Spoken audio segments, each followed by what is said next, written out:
مدینہ منورہ کے ایک بہت بڑے محدث تھے میرے استاد، ہم لوگوں نے 2-3 سال ان سے پڑھا، شیخ حماد ابن محمد الانصاری، تقریباً 1,00,000 حدیثوں کے سند کے ساتھ حافظ تھے، فنا فی الحدیث۔ حضرت جی رحمۃ اللہ علیہ، مولانا انعام الحسن صاحب اور سارے اکابر نظام الدین مدینے میں مقیم تھے، اور روزانہ خصوصی ملاقاتوں کے لیے کچھ نام طے ہوتے تھے۔ وہ ساری ذمہ داری میرے اوپر تھی کہ مدینے کے علماء سے ہمارے اکابر کی ملاقاتیں کرائی جائیں۔ تو ایک دن خصوصی ملاقات میں لے کر گیا حضرت مولانا عمر صاحب پالنپوری رحمۃ اللہ علیہ کو شیخ حماد کے پاس۔ شیخ حماد بہت بڑے محدث تھے، بڑے عالم تھے، مگر ہماری اس محنت کے بارے میں ان کو بہت اشکالات تھے۔ ایک تو وہی سمجھتے تھے کہ ہمارا عقیدہ ٹھیک نہیں، دوسرے یہ سمجھتے تھے کہ ہم بدعات اور شرک کے خلاف اس طرح نہیں بولتے جس طرح بولنا چاہیے، نہیں عن المنکر نہیں کرتے، صاف صاف روک ٹوک نہیں کرتے۔ لیکن مجھ سے ذاتی طور پر بہت زیادہ محبت کرتے تھے، بہت محبت کرتے تھے۔ یہاں تک ایک مرتبہ انہوں نے مجھ سے کہا کہ ابن خلیل، میرا نام کیونکہ خلیل الرحمن تھا تو عرب سب مجھے خلیلی کے نام سے جانتے تھے۔ عربی کا ان کا جملہ تھا احب فیک کل شیء الا التبلیغ، تمہاری ہر چیز مجھے بہت پسند ہے سوائے تبلیغ کے، اللہ تم کو اس سے چھٹکارا دے۔ میں بھی سوچے ہوئے تھا کہ انشاءاللہ آپ کا بھی وقت لگوانا ہے۔ یہ تو چیز ہی عجیب ہے، جس کو لگ جائے وہ سب کو جلا کے چھوڑتی، عجیب چنگاری ہے یہ۔ خیر وہ وقت آیا، مولانا عمر صاحب کو لے کر ہم لوگ گئے، رات کے کھانے کی انہوں نے دعوت کی، اور انہوں نے کہا کہ میں کیونکہ شیخ عمر صاحب سے بولنا چاہتا ہوں، ان سے کہہ دینا وقت لے کر آئیں اور کھانا ہمارے ساتھ کھائیں۔ اور مدینے کے علماء کو، عدالت کے قاضیوں ججوں کو انہوں نے مدعو کر لیا،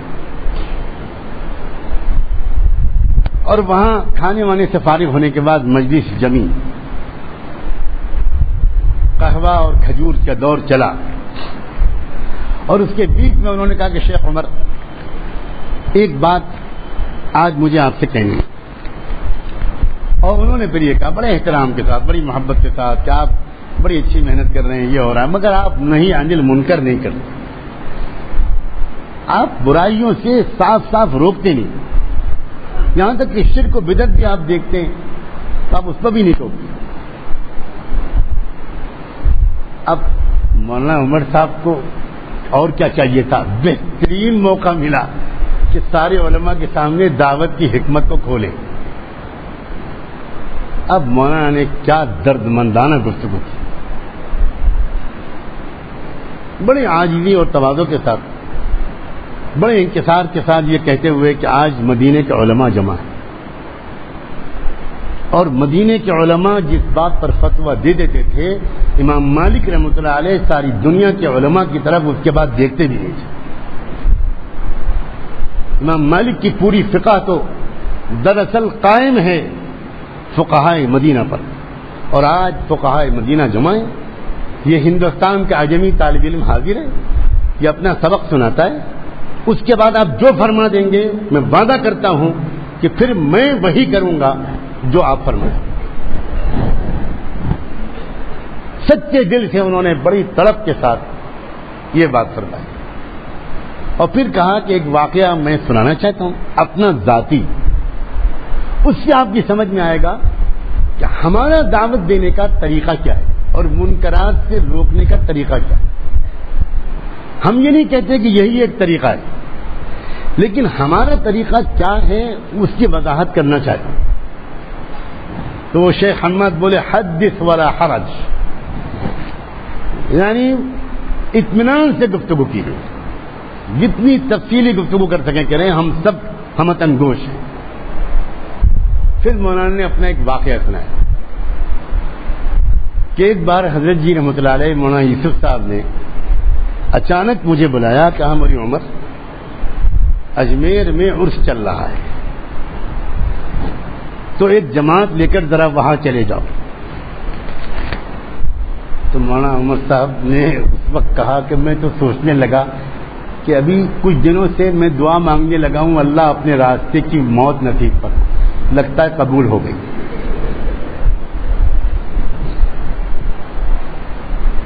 کوئی قبولیت کی گھڑی تھی اور میرا ٹکٹ تو کٹ گیا۔ حضرت جی کچھ عذر کرنا چاہا، حضرت نے کچھ نہیں سنا، خوب ترغیب دے کر اور فرمایا کہ نہیں جاؤ، فرض ہے ہمارا۔ اللہ خیر فرمائے، وصیت کی گھر والوں سے، کہاں سنا معاف کرایا، اور بسم اللہ مجرہا و مرساہا، روانہ ہو گئے، وہاں پہنچے۔ اب سنو کیا انداز کیا، کہنے لگے کہ حضرت جی کی دعائیں تھیں، توجہات تھیں، یہ طریقہ ہوتا ہے بزرگوں کا، اپنے اوپر کچھ نہیں لیتے۔ اللہ نے ایسی حکمت میرے اوپر سجھائی، ایسا راستہ کھولا جو کبھی پہلے سوچا بھی نہیں تھا۔ کہنے لگے میں وہاں صحن میں جہاں مزار ہے حضرت خواجہ معین الدین چشتی رحمۃ اللہ علیہ کا، اس کے باہر صحن میں ایک کونے میں رومال ڈال کے اپنا چہرہ ڈھک کے اور بیٹھ گیا، اور میں اللہ کی طرف متوجہ ہو گیا، روتے روتے میرا برا حال، دعائیں کر رہا ہوں، اللہ بھیج دیا حضرت جی نے، میں کیا کروں، کیسے کروں یا اللہ، کس طرح یہاں پر بات شروع کروں، کیسے بات کروں، کیا ہوگا یہاں۔ خوب اللہ سے خوب مانگا، اللہ تعالیٰ نے ایک حکمت دل میں سجھائی۔ کہنے لگے میں ایک دم سے میں نے اپنا رومال ہٹایا اور اٹھا، اور روتے روتے میری آنکھیں لال ہو چکی تھی، اور میں نے زور سے نعرہ لگایا، جو خواجہ کی ولایت کا قائل ہو آگے آ جائے، جو خواجہ کی ولایت کا قائل ہو آگے آ جائے، جو خواجہ کی ولایت کا قائل نہ ہو باہر نکل جائے۔ سب لوگ سمجھے کوئی بہت بڑا پیر ہے، اس مرتبہ کا آنا وصول، اللہ جی نے بغداد شریف سے آیا ہے کہ کہاں سے آیا ہے، یہ کوئی بہت بڑا پیر ہے۔ اور پھر میں بیٹھ گیا نعرہ لگا کے، اور پھر تھوڑی دیر کے بعد پھر اسی طرح میں نے نعرے لگائے، اور میں نے جب دوبارہ دیکھا تو پتہ چلا 50-60 لوگ بیٹھے اور باقی لوگ کھڑے، بھیڑ لگی۔ اور اس کے بعد پھر میں نے اس کے بعد لوگوں سے کہا، او خواجہ کے چاہنے والوں، ایک بات بتاؤ، خواجہ کا نام نامی اسم گرامی کیا تھا؟ بڑے جلال کے ساتھ بولنا یہ علامت ہے پہنچے ہوئے ہونے کی۔ جتنی زور سے ڈانٹو گے سمجھیں گے پیر صاحب اتنے ہی بڑے گے، اور جتنے اکرام سے بولو گے، اخلاق سے بولو گے، سمجھیں گے یہ بیچارہ زید عمر بکر ہے۔ سب بزنس کے سیکرٹس ہیں۔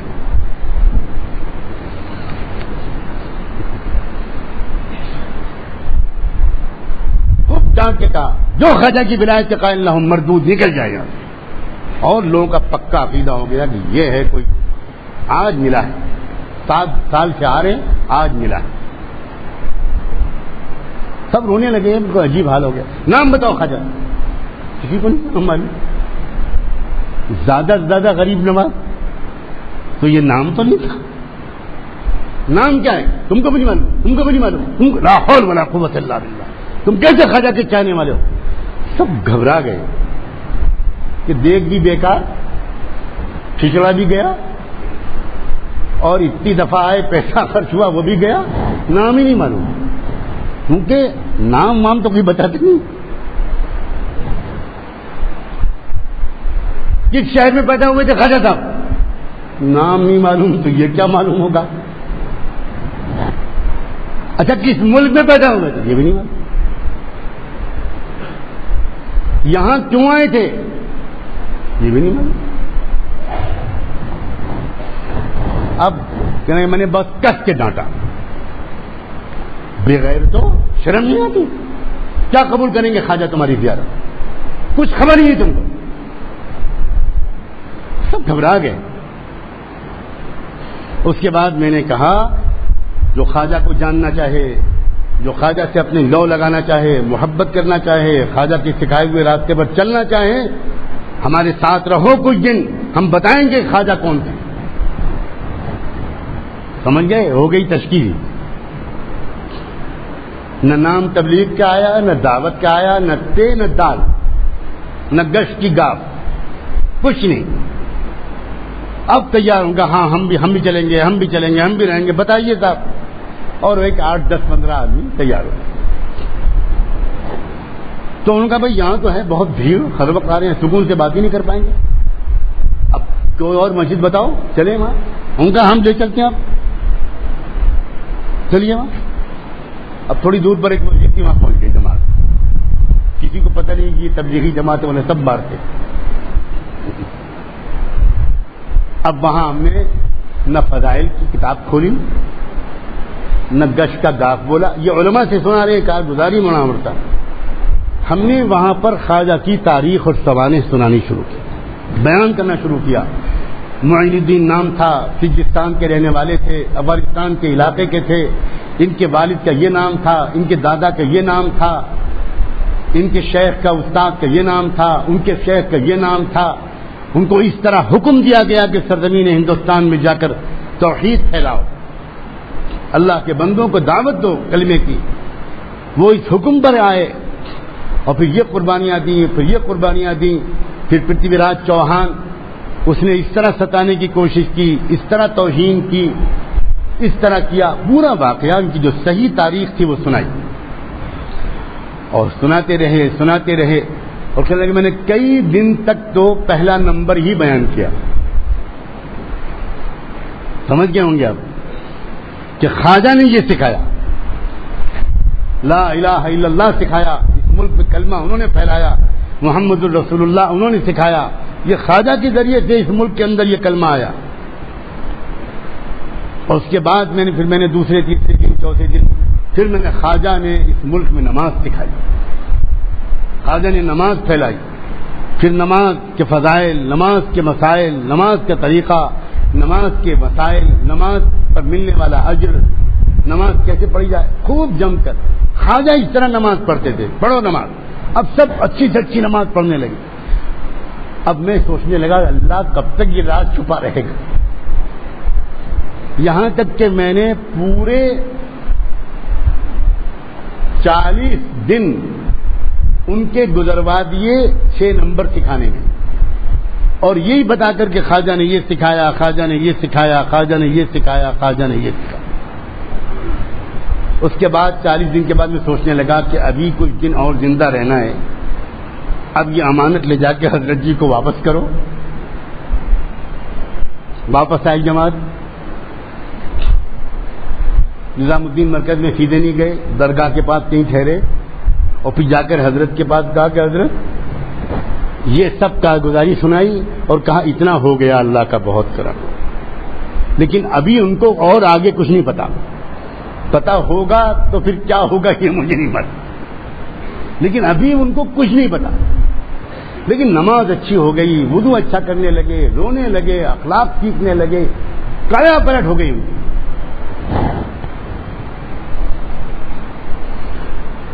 فرمایا لاؤ فجر کی نماز یہاں پڑھواؤ اور میرے بیان میں سامنے بٹھواؤ،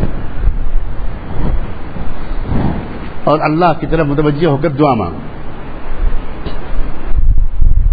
مولانا عمر صاحب نے کہا کہ اب کیا کریں، حضرت جی کا حکم تھا.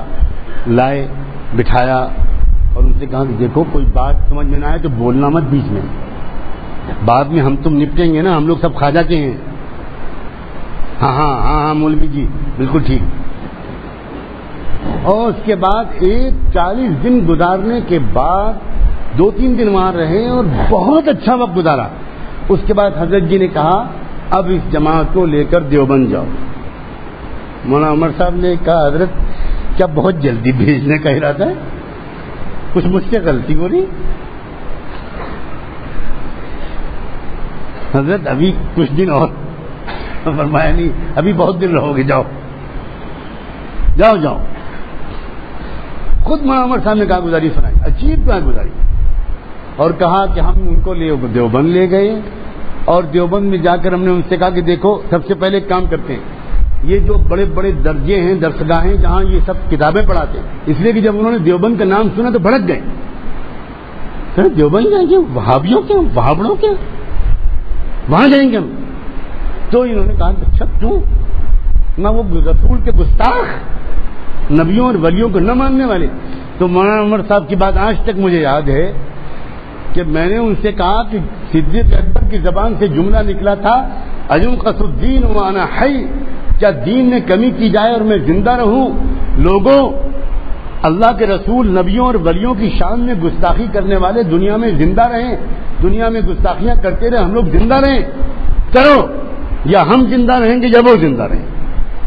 آپ بڑے خوش، ہاں یہ ٹھیک. لاٹھیاں لی، وہ بڑی بڑی لاٹھیاں لے کر دیوبند گئے،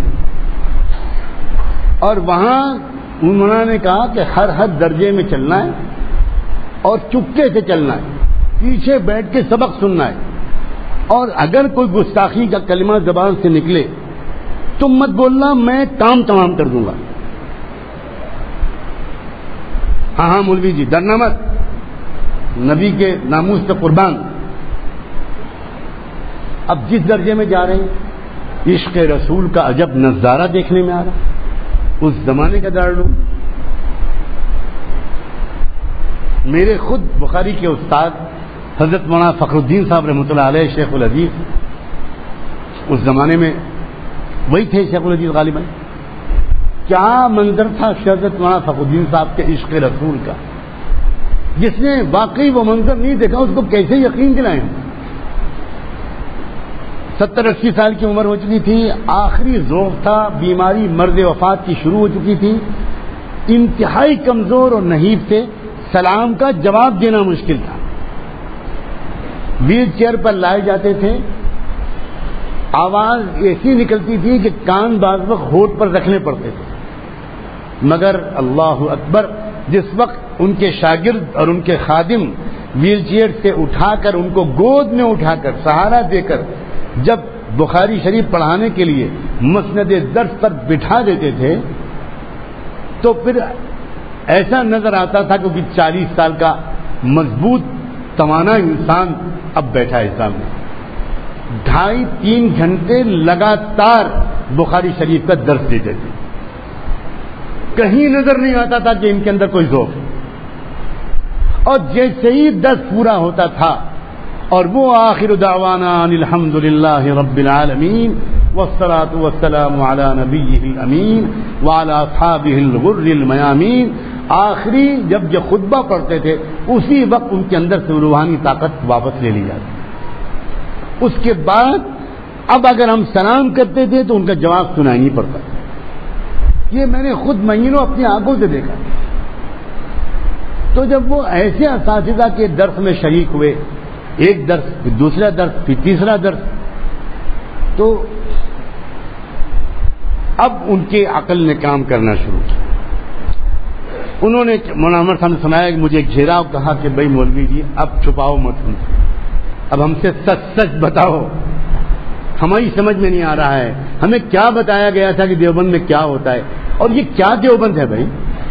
یہاں کے اساتذہ چھوڑو، یہاں کے جو گیٹ کیپر ہیں اور جو باورچی روٹی پکاتا ہے وہ بھی تہجد پڑھتا ہے، 10,000 ہزار مرتبہ درود شریف پڑھتے ہیں یہ لوگ 24 گھنٹے.